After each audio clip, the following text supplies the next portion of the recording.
Right then, welcome to this 1v1.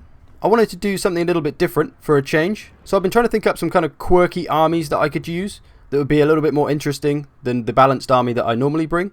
And I wanted it to be quirky and different, but I wanted to avoid being cheesy at all. I don't want it to seem like it's a cheese army, so I had to kind of pick things wisely as much as I can. So I've gone with this WRAITH army, which, as the name suggests, is comprised of mostly WRAITH units. So let's have a look at what I've got. I've got 4 units of these Kern Wraiths. They're pretty fast on their they don't have feet. I don't know, legs, air legs, whatever. They're pretty fast on their robes, and they have a good amount of weapon strength. I think it's about 40. Yeah, 40 weapon strength, and a lot of it's armor piercing, so they're really good against armor. Don't have a lot of melee attack though, so they don't hit as often as they probably should. Then I've got 3 units of Hex Wraiths, the only cavalry wraiths I can buy. I've got 1 unit hidden away somewhere over here as well, kind of behind the enemy army. Where is it? I can't even find it. That's how hidden it is. There it is. So I've got these boys hidden out the way. I'm going to do a little bit of flanking with them. See, they're right out the way. I don't know if you can tell where they are. If you look on the minimap, you can see them in the east there, just that little yellow dot. So I'm going to bring them out when the time is right, and they should do some damage. But we're moving up now. I've also got a Banshee, a hero, because again, just because it was a Wraith. So she's going to be gunning for the enemy general. I've never really looked at this unit actually. Kind of looks like a mermaid. Oh, we went inside her briefly. That can only be all kinds of wrong. Anyway, I've also got some Crypt Horrors which I bought because I thought I better have some kind of solid unit that's actually made of flesh. So I brought some Crypt Horrors because, you know, they're always useful. And then I also brought this guy, the Black Coach, because he had a Wraith on him. There's a coffin in the back. I did not know there was a coffin in the back. Is there anything in there? I want to find out. I'm curious now. Up in the coffin. Oh. Nope, there is no one in the coffin. Confirmed. Don't worry guys, it's confirmed. There's nothing in the coffin. I know you're all wondering. I've also got the Vampire Lord, because that seems to be the only general I ever bring. I like him because he's a melee expert, even though he's not that great in melee, but he can at least stand his ground a little bit, and he can cast some spells and stuff. My enemy's army contains a Bright Wizard.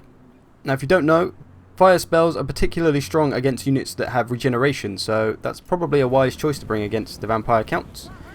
His melee troops are all great swords, 5 units of great swords backed with 4 units of missiles. And of course the one, the only, Karl Franz. Then over hidden away in the trees, I don't know why everyone always hides their demigriffs, but he's got 2 units of halberd demigriffs, so these are the anti-large ones. But yeah, people like to hide them even though it's obvious they brung them. I'm moving my Hex Wraiths over into these trees, hoping the demigriffs don't notice them, to get them a bit closer when they spring their attack. So we're lining up now and he's moving along. I decide to try and attack while he's moving. I figure that's probably better than letting him set up, not giving his missile units time to get any missiles off on us. So we're going to charge him, and because these boys move pretty fast, they can kind of surprise people. I think they got 45 speed, so that's a little bit faster than most infantry units. Bringing them in for the charge. I don't think they have much of a charge bonus, but whatever.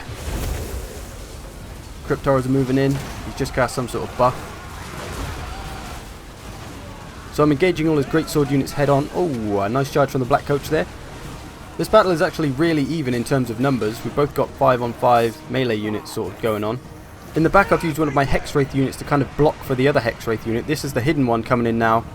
Getting a beautiful charge on all the ranged units. Really nice timing as well on that, because they were just about to set up and start firing, I think. But this unit should really be dead. It's fighting 2 units of demigriffs, a Bright Wizard, and some greatswords. Somehow, it's not wavering. It's got -17 leadership, and it's heavily outmatched, but it's just not wavering for some reason. I've used the other Hex Wraith to surround all these greatswords now, so I've completely enveloped him.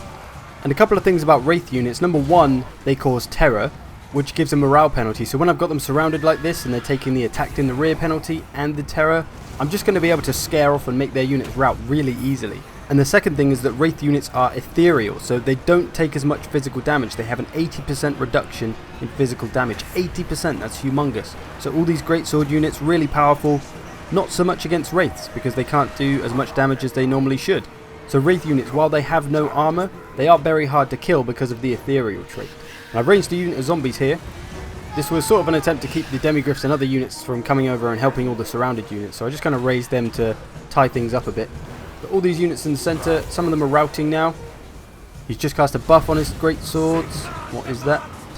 Gives them melee defense and such. I've countered that by casting Curse of Years, which basically takes away everything that he just put on them with the buff. So I've countered that, and things are looking pretty bleak for these great swords. My black coach is harassing the missile units. Cheeky charge in the back there. The missile units should be wavering pretty soon. But all of these units, the black coach, the hex wraith, the kern wraith, maybe even the banshee, cause terror.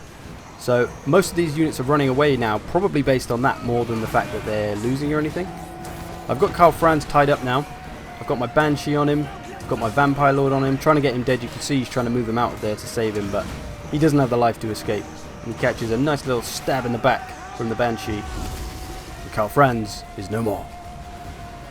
But with that, it can only be even more morale penalties for all the great swords and everything else. I really have no idea what he's been doing with his demigryphs the whole time. They've just been clumped up, seemingly, not really doing a lot. But routing starts to ensue, and that does of course lead to a mass rout and a decisive victory.